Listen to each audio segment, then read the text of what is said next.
Okay, so today I invited Connie and Larry to join us, who both have learner and achiever in their top 5. This is the most common pair that you will see in people. You'll see lots of learner achievers all around us. Not necessarily often having that in the top 2, like Larry and Connie do. And then if we select the top 10, we can see that they also have responsibility, focus, relator, and individualization. Now, focus is actually extremely rare to have, especially as a top 5 strength. That one is, I think it's only found like 9% of the time or something like that. We'll check. So that's a bit rare that both of y'all have that. However, what is common is that if you have focus, you also have achiever with it, that comes along with it. So what we'll do is we'll have each of you introduce yourselves to everyone that's joined the call today so that they can get to know you. Connie, we'll start with you. So if you can go ahead and just share where you've been, what you've done, the transition over into what you're doing now, that would be amazing. Sure. Awesome. Hi, good morning, everybody. I'm Connie Francini.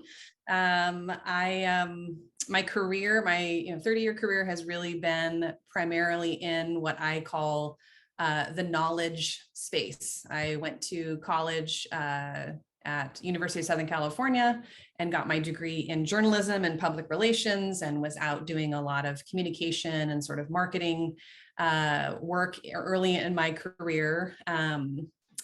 Decided something was missing for me a little bit, and I decided to make a big career change. I had been working 70 hours a week. Public relations is a pretty committed career. I was working for the sports information department at a college athletics department, and it was super fun, but ultimately pretty exhausting. And so I was kind of ready for something different, and interestingly moved into education and became a classroom teacher, and really loved the quintessential light bulb moments, right? And seeing the light go on for kids in the classroom. And again, then was kind of looking like for what was next in education, and how I could evolve and continue to grow. Didn't want to become a principal. And so I became a coach and was working directly with teachers. And so I would partner with them and identify how they wanted to grow or what some of the challenges were in their classroom, and came in and did some demonstration lessons with them, and would work side by side to kind of craft some unique plans for supporting them in their instruction in their classroom. And I really loved that. I loved every classroom was unique.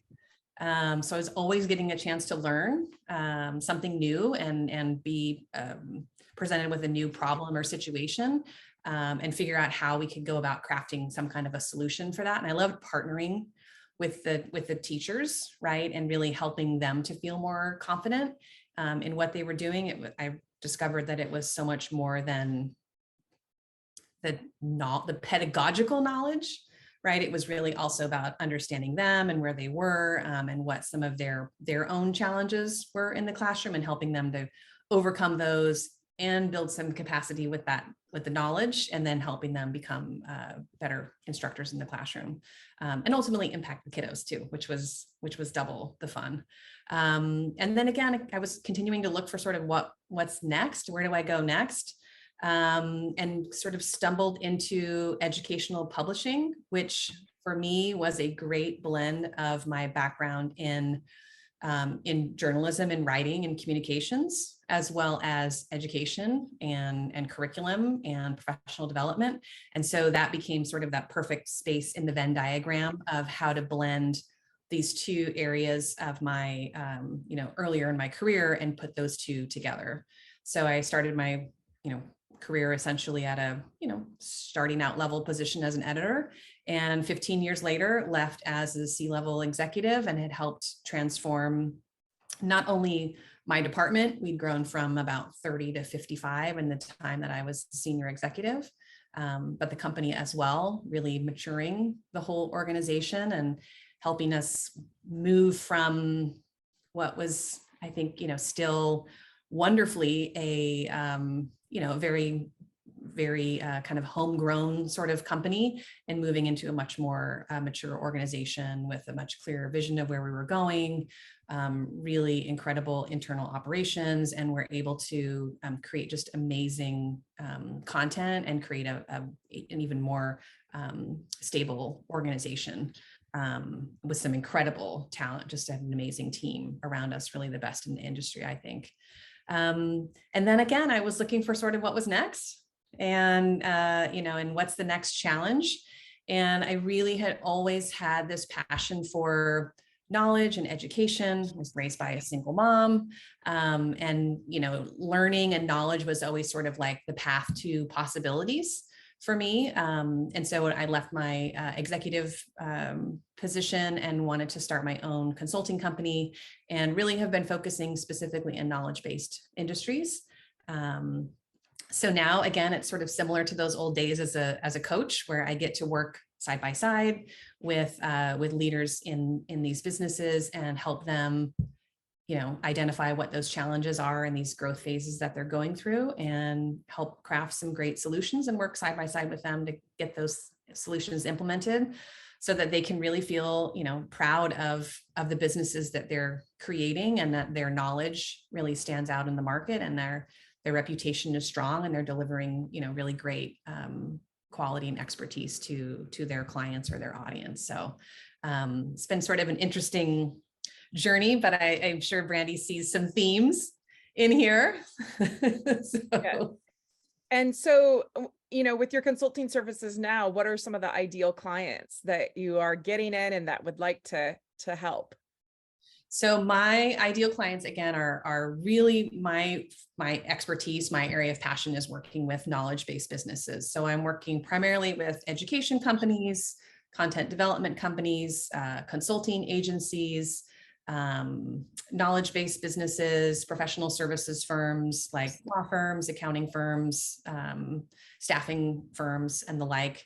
And my ideal clients are, they care very deeply about their area of expertise, about their industry. They care very deeply about their work. They want to deliver really great quality work and do good in their industry. Many of them are very mission driven. They want to leave some sort of an impact or a legacy for their families. And so when they're going through these growth phases, it can feel really overwhelming because they don't really know what's next. They maybe feel like the business is sort of they sort of lost not control really, but as you're growing, the systems that you have that work when you're earlier in the business, just you outgrow those, right? And so I'm really partnering with them to help them get a clear plan of where they want to go, help them create that kind of that predictability and stability in how the day-to-day work of the business goes, and really taking the burden off of them to really build, not only build themselves as a leader, but build a really capable leadership team around them, so that, again, the burden is not on them, but they've got a great, strong team around them who shares their mission and value and are really going to help deliver that quality and that reputation that they care really deeply about. Awesome. You guys have any questions for Conni about what she does? No? Okay. Let's go to Larry then. Larry, you want to give us a bit of a understanding of who you are, where you've come from, and where you are today? Sure. Glad to. I started out in Michigan, went to school and got an undergrad in engineering. So I thought I wanted to be an engineer. Worked at General Motors at the time, got an MBA from University of Michigan, and got invited to go to a conference up in Black Lake, Michigan for the General Motors and UAW, which is United Auto Workers. And so they were having meetings back then to try to make changes in people practices across the corporation. They had novel concepts like listening to employees, treating them with dignity and respect, inviting them to give their inputs into situations, and all of that was unheard of at the time. Many of those outcomes of those meetings were implemented in a plant that was put in Tennessee that made the ions and those other there were small cars. A Saturn was the other car that was made there as well. So anyway, I was there on the front end of those discussions. And so really that's the time that I made the decision to go into human resources. And I've been interested in like improving the people practices at every company that I've worked at. I started at General Motors. I worked there in the Detroit area for about 10 years, then moved to Chicago. I wanted to get into a non-union company, and Abbott Laboratories was non-union. It's a pharmaceutical company.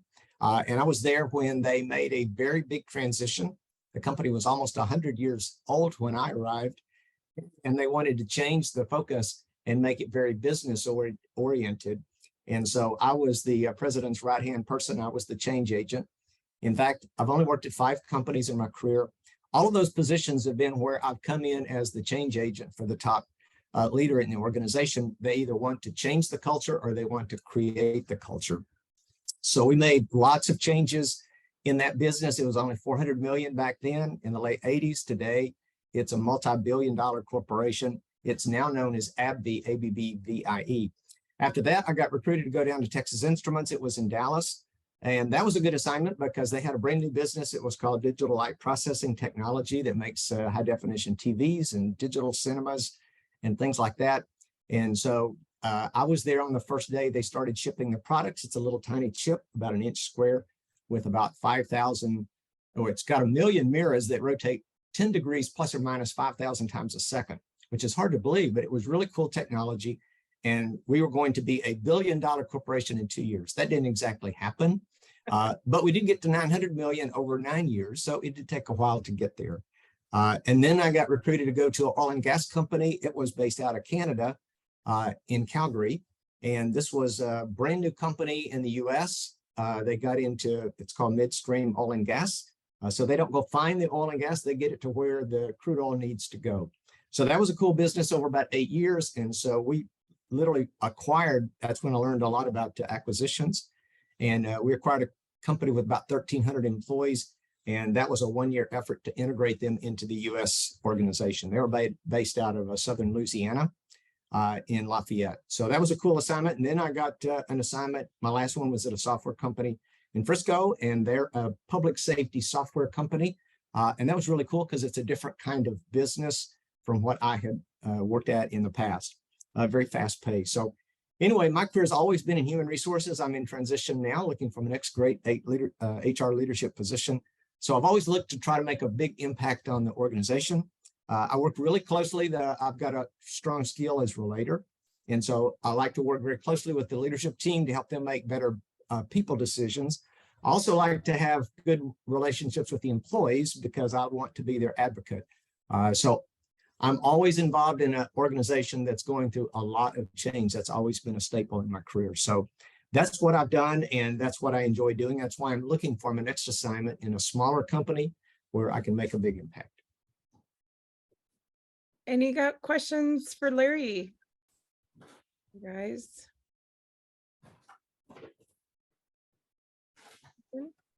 I always have questions, Brandon, but I'm going to keep them to the end. Oh, please go ahead. If you have a question, please ask. Well, one of the things, I guess, for both of y'all is, how do you think your strengths have led you from position to position? Obviously, this is about strengths finders, and you guys have gotten to know yourselves over the years. So how have those strengths kind of opened those opportunities for you in your careers? Connie, you want to start? Sure. I think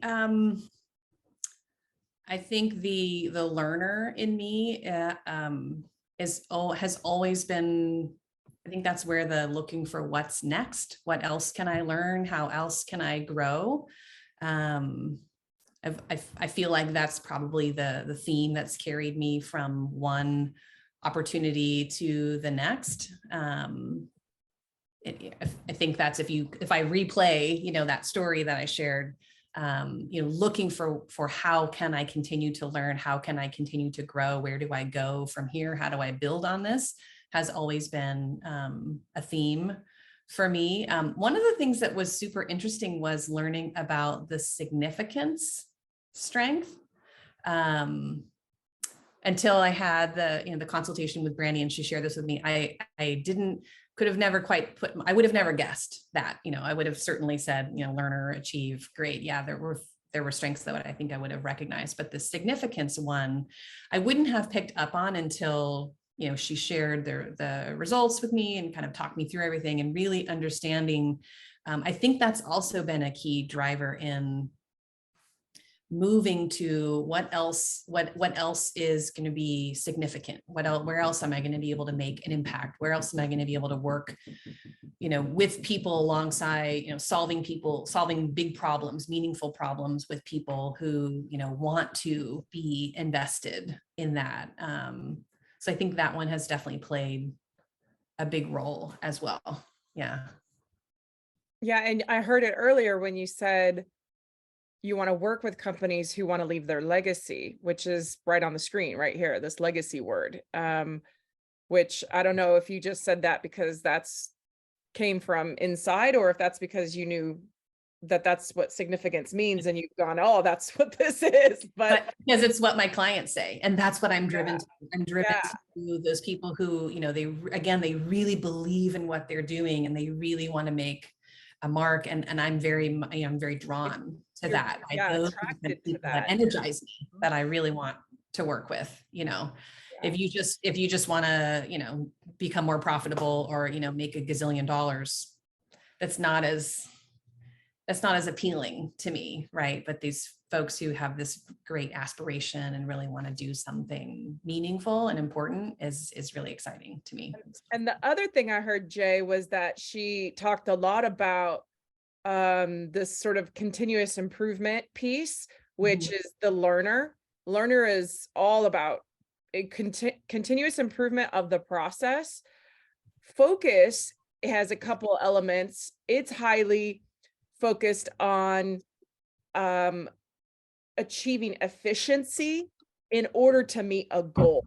So when Connie goes into her consulting engagements, the first thing she's going to be doing is going, okay, what are the goals? Because that way they can clear all distractions that are getting in the way of actually achieving the goals, and they can streamline or beeline towards the goals. And she's also going to be doing which goals are significant and which are not, which are really going to have the impact that you're trying to make.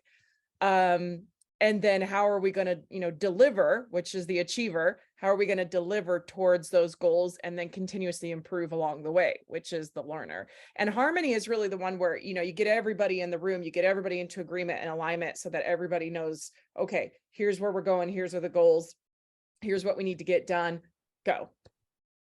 Can I ask a follow-up?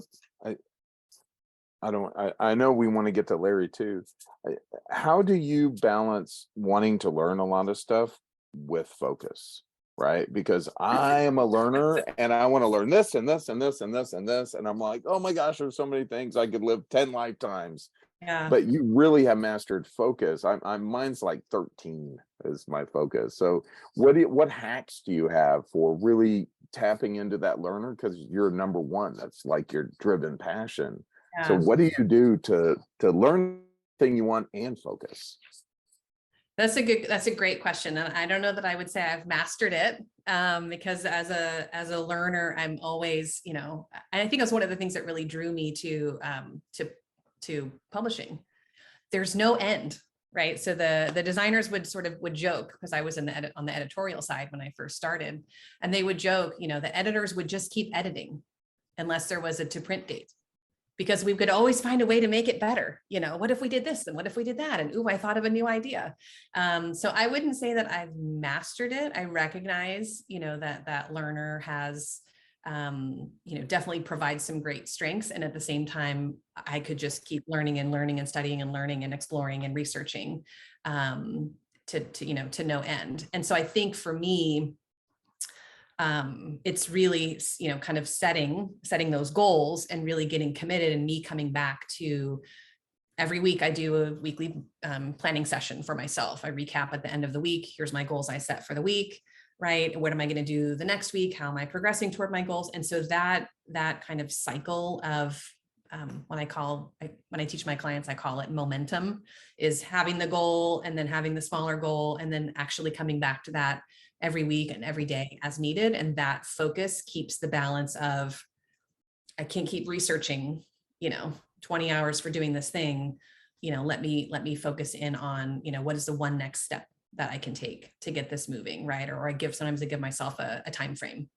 You can have 2 hours to research this thing, and then you got to come up with something and let's get rolling on it. So, because I would love to, I would just love to learn. I love the library. I love the bookstore, and just wander aimlessly among learning. So I think it's trying to balance that with knowing what it is that you want to achieve and putting some action behind it. Larry, how about you? Okay, Connie, you and I are pretty similar, but Definitely. only in matters of degrees. I'm a learner, but it is not number one on my list, and that's very accurate. My MBA was in organizational development.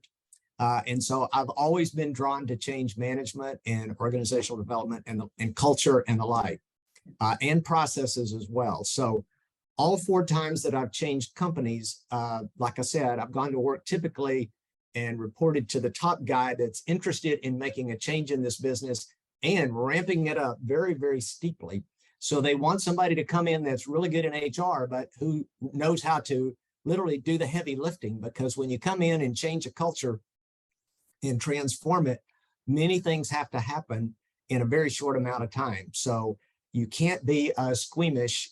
You really have to be driven to be able to get through all that, because it's a pretty roller coaster type process when you're going through it. The other thing that's always been helpful for me is the relator skill, because every time I've come into a new job, new company, what I get told is, it's like, we've interviewed all these other candidates, but you actually have a personality. A lot of these HR leaders don't have that. And it's just like, wow, okay, I didn't know I was different in that way. But that's where I've always been able to get really difficult things done. Like at the oil and gas company I worked at, we had a union scare up in Ohio back a couple of years ago. So I had to use those skills that I had not used too much, because I spend most of my time with the top executive team, but I had to go and get to know the hourly employees that work in the oil patch. And so if you've ever met those guys, they're a different breed. So you have to literally, put on a different hat, and you have to relate to them in their own way. And because I was able to do that, I was able to get that whole thing settled with the Teamsters union. And we got it so that the company would never be unionized again. So that was a huge accomplishment. And that's usually where I've the strongest skill. All 3 of those are really pretty equally important. It's hard to say which one is the most important, but from the company's perspective, they always want the achiever, right? They want somebody to get stuff done and get it done well and get it done extremely well. And so that's what I've always been done. You'll notice the individualization. That's not sure, Brandy, what you would say it, but I get really focused on a person. So it can be a CIO, which I had to spend a lot of time with her in the last company, or it can be an employee that's threatening to join a union. It doesn't make any difference to me, but I try to find out where they're at and what I need to do to move the situation into a positive direction. The last one is maximizer. So that one was, I'm attracted to high performers, Brandy told me. So that's very true. So that's where I prefer to, the sandbox I prefer to play in is high performers, but you don't get that all the time. And so when you've got to deal with poor performers and you have to put them on performance improvement plans and ultimately terminate them, I'm not doing what I'd prefer to do, but it's necessary when you're running HR. What do you think, Jay?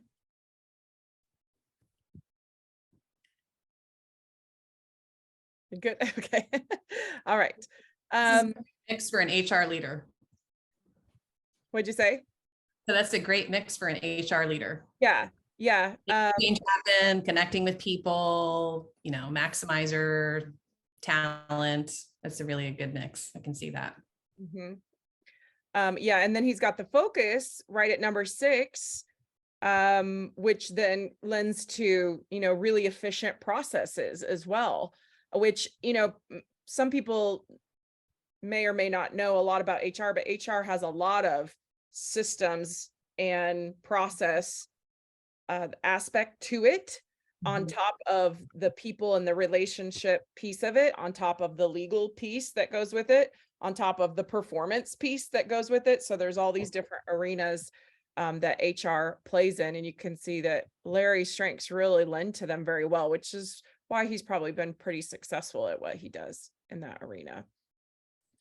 I thought it was interesting that you both have 2 purples, and up here, and then another one here. It's like, oh, well, that's kind of similar. And then you guys both had 2 blues, and then you had 1 orange, and then 2 greens. I was like, wow, you guys look kind of similar in a way, like if I were to go to your individual leadership, it's very, very similar. You both have 4 quadrants, where Connie's top 5 leans a little bit more into execution. Larry's leans a little bit more into relationship building, but very, very similar for both of you.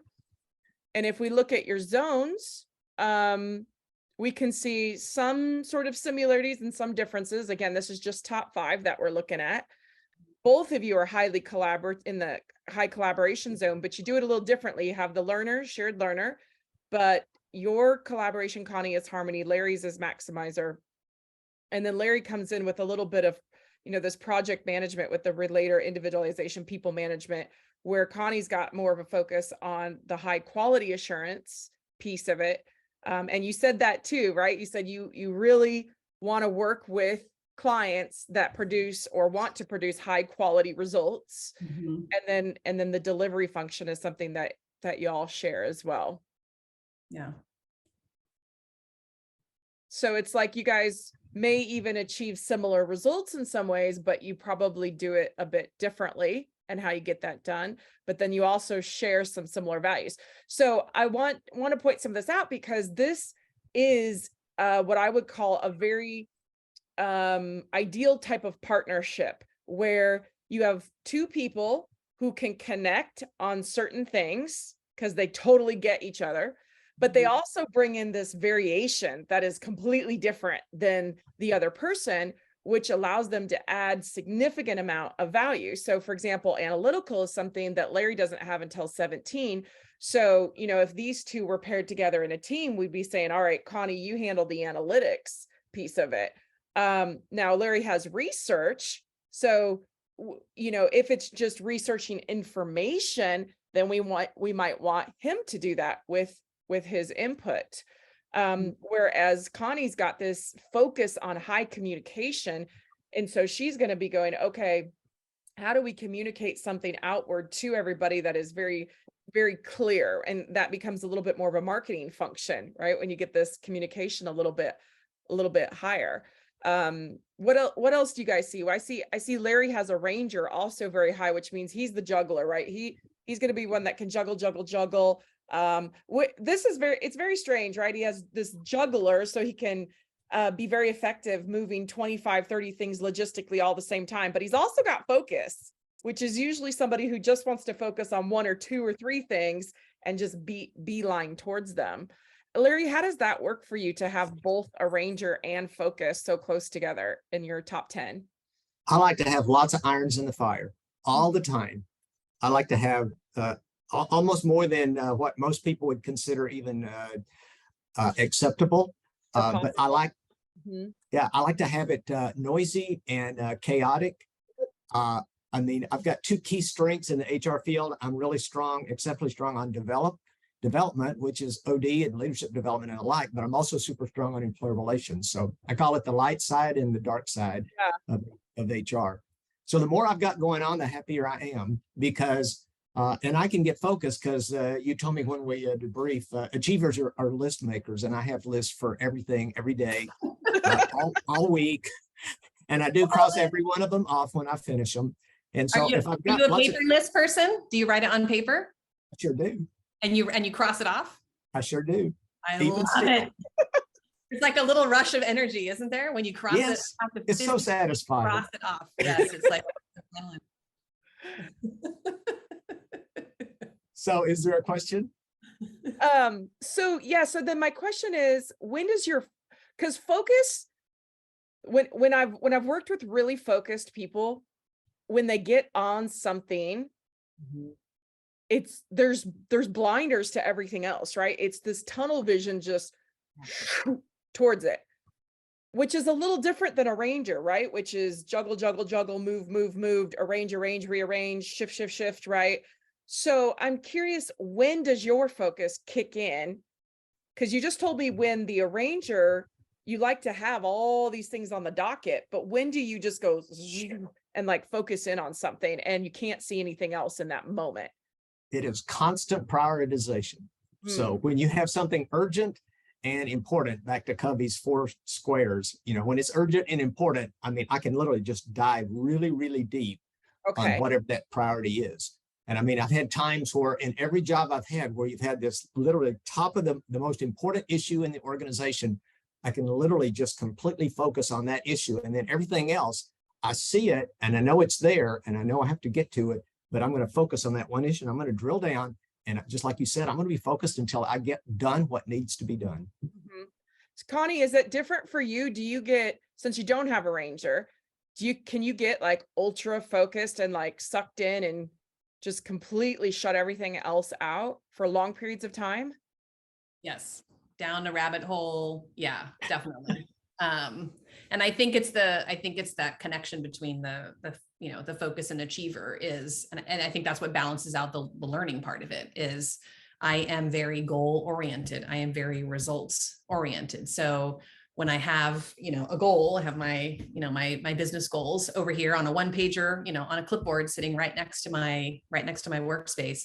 That is the thing that just, drives me into that focus zone. And I've think people have said over the years, I'm, like a bulldog when you get on something, and you're right. It is a little bit like tunnel vision sometimes. So, Is it, it, I, is it hard to pull you off of it? Like, if your child or your spouse comes over and is trying to get your attention, do you have to say, I have to finish this? yeah. I cannot hear you I'm until writing down, I'm writing something or, I'm working on something for a client and I'm right in the middle and, I don't want to stop until I, fill in the blank, finish this document, send this email, yeah. I'm right in the middle of this train of thought and I really want to get all of this out. So my husband knows now not to, don't open the door and come in and just, chitter chat talk with me in the middle of the day because I might be in the middle of something and I don't like the interruption. So yeah. Yeah. So, oh, go ahead, Brent. No, please go ahead, Jay. So you guys are striking with the achiever, and I guess my focus, I maybe not as focused as all the time as you guys, but I do, when I am focused, I can sit for like 10, 12 hours and only do one thing. I call it managing my meters. Like I have a meter for everything in my life that's important to me, my wife, the organizations, the things like this, and I'm monitoring my meters all the time. So like if there's a meter that suddenly goes red that was unexpected, then it goes back to Larry's prioritization thing. It's like, oh, I was thinking I was going to have this amount of time to focus on this, and this fire just popped out, so now I need to shift my meters. But for relationship, you're talking about your husband, I just make sure that my meter doesn't go in the red zone, because if it goes in the red zone, that's when your spouse is going to come in and take your time, whether you want to spend that time or not. From my experience, it's like those discussions. So I'd love to know in your personal lives and maybe even mentoring how you guys both work with people, because you mentioned it, but relationships are important, but sometimes we get so bogged down work versus personal or mentoring. I'd love to hear any thoughts about that. Larry, you want to go first this time? Okay. Well, I would say, I mean, I work it together. It's like in terms of like, I know what you're saying, because you can get so focused on working on a task, but I'm aware of what these other priorities are and whether they're moving up or whether they're moving down in terms of the organization. And I'm working with a lot of people all the time in personal life. Same thing. I mean, I'm working on things. My kids know I have 3 kids. They're usually calling me a lot. They're adults, of course, but I mean, sometimes I'm available and sometimes I'm not. And so if I'm not, I'll just send them a text and just say, I can't talk to you now, I'll talk to you tomorrow. But I try to keep all the relationships good and at the same time, get all the tasks done that I need to get done. And so I tend to work it all together. I don't have a clear I couldn't work on a task for 12 hours. Like if you said you work on it for 12 hours, I don't think I could do that. But I can usually go pretty nonstop for 1 to 2 hours with no break, but that's pretty much it. And then I'll check text messages and emails and all that and make sure, because it's really important to me to keep the relationships good, both professional and personal, and to get things done because I'm still driven by achievement.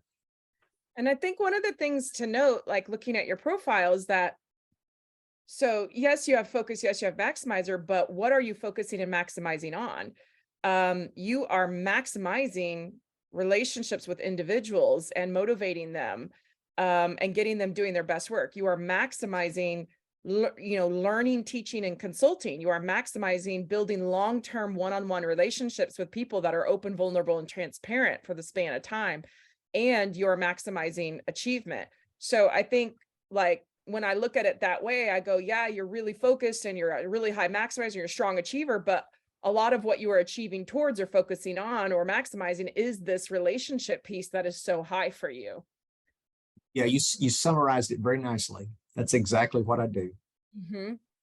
And so I think it would be I think it would feel like difficult for you to neglect the relationship. I feel like you would internally feel like, oh my God, I am not spending enough time here. I haven't called this person. I haven't checked in. I haven't, seen how they're doing or what's going on. I feel like that's going to be a pull for you, which allows you to not neglect the relationships, because of, a high achiever with a high execution. Yeah, that's well said too, because the relationship pull is always there. It's 24/7. Mm-hmm. Mm-hmm.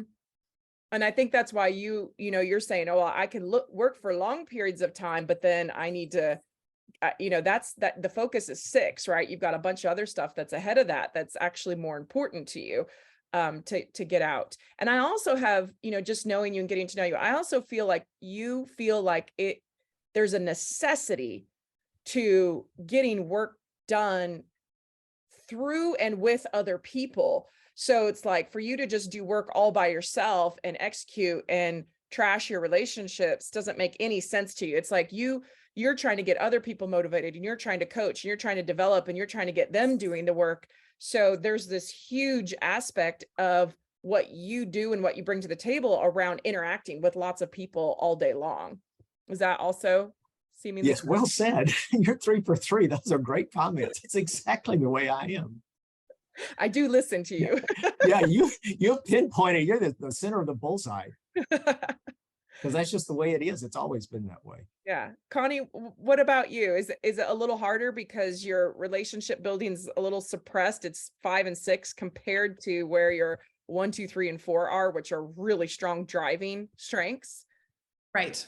Yeah. I mean, I think I would be very happy, focusing on goals and doing things that are significant. So I do recognize that, and over the years, as I've, become more aware, right, of my own ways of working, that those strengths also can be, I have to moderate those, right, a little bit, and make sure that I am coming up for air, right, and stepping out of that zone of focus, and making sure that I dedicate time to people around me. However, that being said, that harmony I definitely can see how that plays a role in the significance. So, if there is an important something that I also have almost 3 adult grown kids. I have 2, one in high school. So, if one of them is reaching out and there's a real serious issue, question that they really need help on, the significance and the harmony, plays a role in there, and that focus then shifts to them, right? That focus then shifts to there's something really important that I need to attend to. I want to continue to maintain this sense of harmony. And so that focus can definitely, shift from one thing to the next. And I think that's the way that the relationship piece comes into it and how it shows up in my personal life. When I get going on something, I get going on something. So I think Brandy knows the story. Several years ago, I was kind of going through a big life transition and got into running. And I had always hated running. And after about 2 months or whatever of running, I decided to run. I was like, oh, I'll sign up and run a race. And I went to a running group and ran 8 miles, which is the longest I'd ever run before. And then the next week I went back with them and I ran 10 miles. And they were training for the upcoming half marathon and marathon.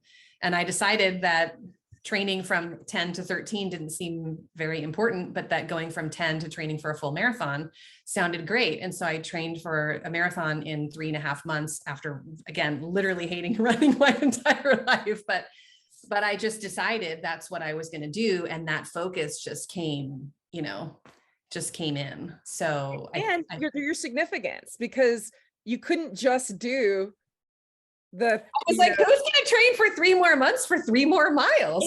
Yeah. And like, who's just going to do 8 miles or 10 miles? You're like, I'm going to do the full marathon. Right. And everyone in the running group was like, wait, you're doing what? Yeah.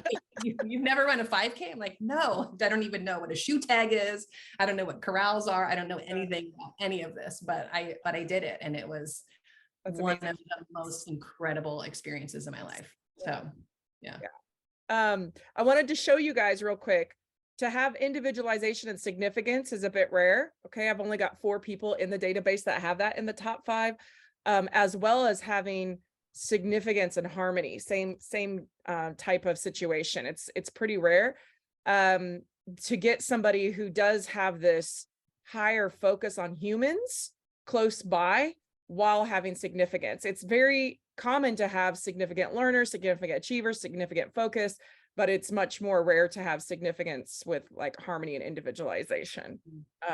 So when you see something like that in somebody that you're working with, you want to figure out how to leverage it, and how to help them leverage that. Like, how can you significantly help people come together into groups and come into an agreement and alignment, for example? Or how do you significantly help someone be their best selves as an individual? Or we can flip it and say, how do we individualize or customize significance? Or how do we have a harmonic significance, which isn't typically the case?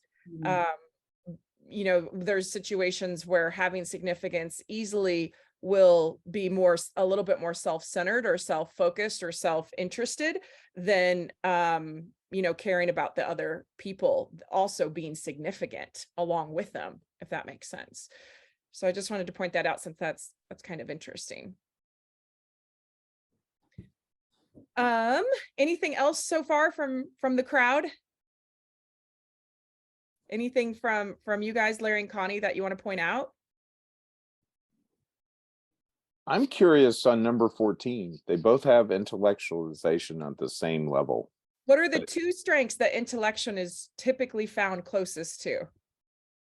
I guess learners, probably. Learner and input. Gotcha. Yep. So that's pretty typical to see that lurking somewhere nearby.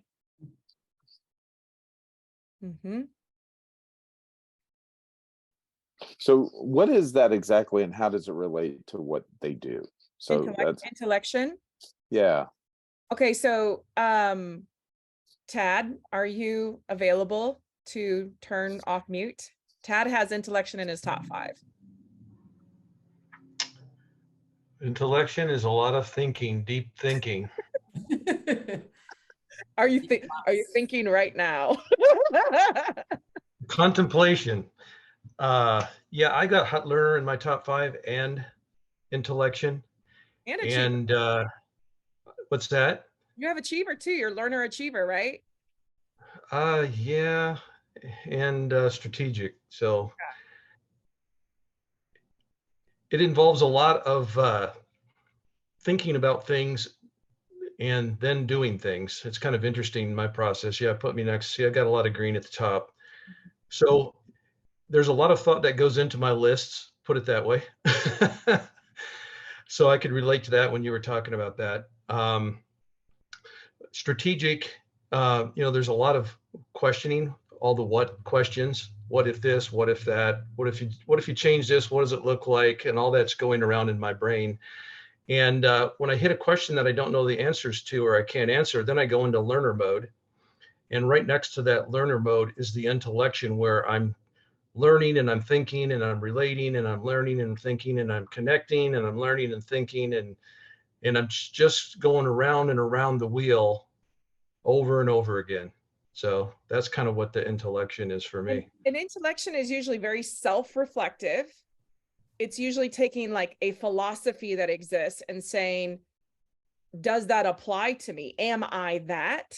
Or is so-and-so that, based on what it is saying? And is that actually correct in the way that it is being conveyed? And it will literally just spend time thinking about many things or something in particular in order to conclude a where do I land on this? How do I feel about it? What do I think about it? And it really then just lends itself to providing a lot of wisdom to people. And people will be like, well, how did you come up with that? And you're like, well, I've thought about it a long time, and I've read a lot, and I've read multiple perspectives on it. And I've compared myself and other people and all these perspectives of these books I'm reading. And I've just thought about what is the actual definition of this? What does that mean? And does it make any sense? So yeah, just a lot of time of thinking and interpreting and rolling things around in multiple ways. They really enjoy debates, not in a conflict necessarily oriented way, but just, what do you think about this? And what do you think about this? And what's your perspective on this? And getting all those different points of view, and then debating different sides of the argument in order to inform their thinking so that they know exactly, what they think about it and where they stand on it. Does that seem accurate to you, Tad, describing it that way? Yes. A point that I would add is the intellection is kind of the submarine aspect. It's kind of happening under the surface. So it doesn't necessarily show very much, but it's definitely happening. Yeah, it's very introverted. Mm-hmm. Does that help, Jay? Yeah, so I'm curious, does Connie and Larry, as you were listening to Tad, what was kind of going on in your mind? Go ahead, Connie. I definitely I can appreciate and recognize that intellection, that thought and sort of internal, analysis and rolling things around. And does that apply to me? I feel what Brandy's saying in terms of it being very like internal. It's like like all these curiosity questions and mullings around that are happening, in your mind all the time. And it certainly resonated with me, but not at the same level as you, Tad, because I'm usually moving pretty fast. I'm spending a lot of time with people.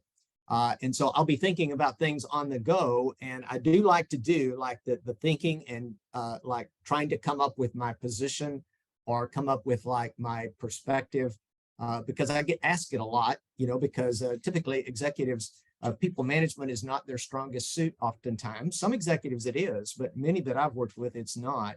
And so I have to spend a lot of time thinking about how I'm going to talk to them and how I'm going to present something that needs to be done, because they'll often come to me and request something to be done that's just totally outrageous and that cannot and will not be done. And so I have to think of an appropriate way to tell them that. In fact, the last CEO came to me and asked me one day, he says, Larry, I've decided that I want to be a better CEO. What do you think I should do? Well, that's a novel request. And so I spent 2 weeks and talked to about a half a dozen experts on how I could spend an hour with him and let him know how he could be a more effective CEO.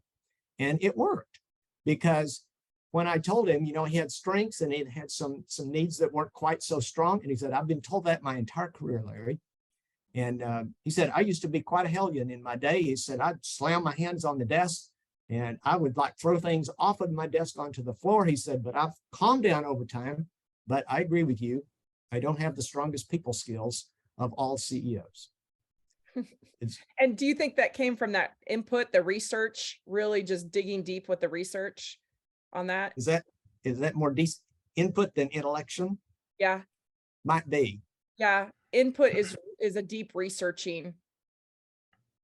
Because think about intellection as just sitting there thinking. Did you sit there on a bench and think about it? At times. Okay. Then that's where you're tapping into it. Yeah. Yeah. But you're right. Probably more input than intellectual. That must be why it's number 14 on my list. Right. 14. That would be about right. So huge transition to strategy. Where's strategy on both Connie and Larry?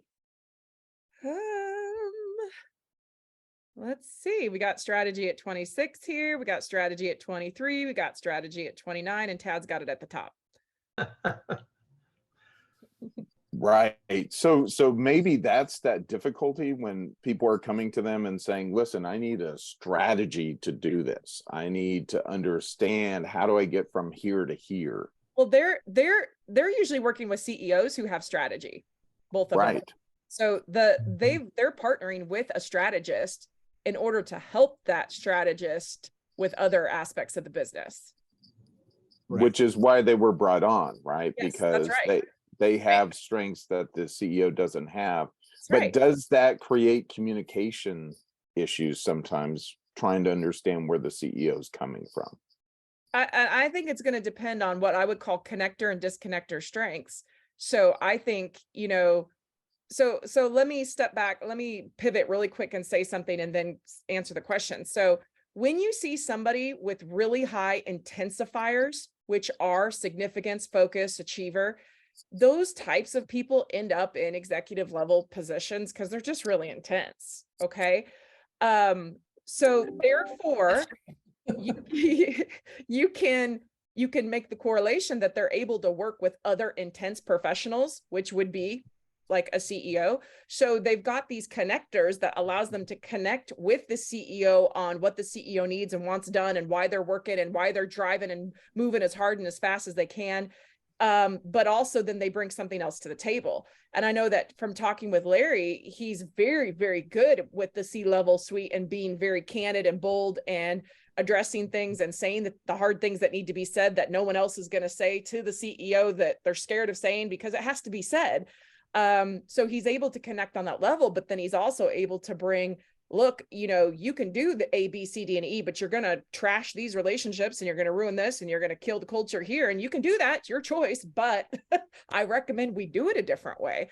Larry has given me a couple of examples of how he's had to really help a CEO put that mirror in front of their face to say, you can do that, but this is going to be the repercussion of that.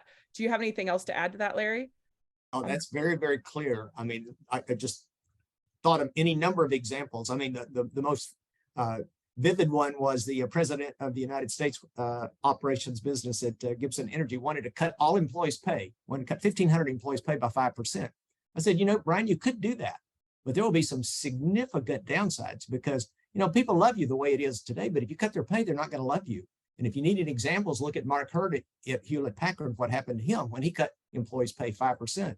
Besides that, only 3% of corporations cut their pay in the downturn in the oil and gas industry in 2014. You want to be in that 3% of leaders? He said, maybe I need to rethink this. I said, that would be a good idea. How about we reconnect in a week and see where your thinking is? He called me in a couple of days. He says, we don't need to reconnect. He said, I've already decided I'm not going to do it. I said, good, you made a good decision. Yeah. So pretty cool, right? Jay, to meet somebody that can talk like on a culture people level to CEOs and help them talk in a way to them that makes sense to them so they can actually grasp the ideas that he has, the thoughts he has, and take it on for their own. And I think that individualization really, really plays into that because he really knows how to cater the way he's speaking or communicating to each individual in order to engage that person's brain. Yeah, that's perfect. I think Connie is also probably pretty good at talking to achievers, right? With those high level Well, she's got executives. individualization, so she's good at talking to lots of different people because she can really understand how each person is motivated and what makes them tick and tap into that when she needs to. Yeah, I think most of my clients tend to be, they tend to skew on the strategic strengths, lots and lots and lots and lots of ideas and really, driven and motivated. And what they need is that partner to help them kind of corral that into, let's focus on, what is it that you really want to create with your business? What are the strategies that you're thinking about that are the most significant that are going to get you there, right? And how can I help you actually bring these things to life in your organization? Or the flip side is I also have some clients who tend to have more strengths on the people side. And so what they're looking for again is some of that, like, structure and putting things sort of into action, because what their strengths are naturally taking them toward the people side of things. And again, they feel like they're just not, moving things forward. Right. And so they are really looking for that partner. So it's interesting to see where that strategy being so low seems interesting to me, because so much of what I've done is strategic in terms of where to go next. I think Brandy, you probably could explain more about the nuances of what, that's not the only place where you're doing something strategic.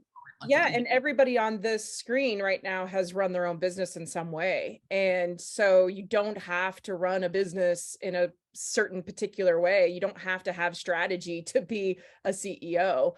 And strategic is just a certain way of thinking about it, right? It's what if this, what if that, what if this, what if that, well, if this and this and this and this and that. And so if that person is a CEO of a business that lends towards needing that type of thinking, then that's going to be a good thing. But, there's other, and even if, like, let's just take my situation, I'm running my own thing now, but I don't have strategy high. I then call Tad, right, and say, Tad, I have some questions for you. I partner up with other people to help look at the what if situations and scenarios. So I think that is also a misnomer of thinking that you have to be a certain way to be at a certain level. And that's just not true. We all have to just use our strengths and figure out what we don't have, and then partner with other people to be most effective. Yeah, I could totally see why any great CEO would want a Conni or a Larry right there, man. Because it's like, keep the ideas coming. Let me help you decide which ones we should actually do. Right, And right. build up the culture along, Larry. That's correct. All right, I want to respect y'all's time. It is 1:06, so let me let you go. Conni and Larry, thank you so much for this conversation today. It was very, very informative for all of us. Thank you to all of you for joining, and hope to see you next week. All right. Thank you. Great session, Brandy. Thanks, everybody. Thanks, Brandy. Nice to meet you, Larry. Bye, y'all.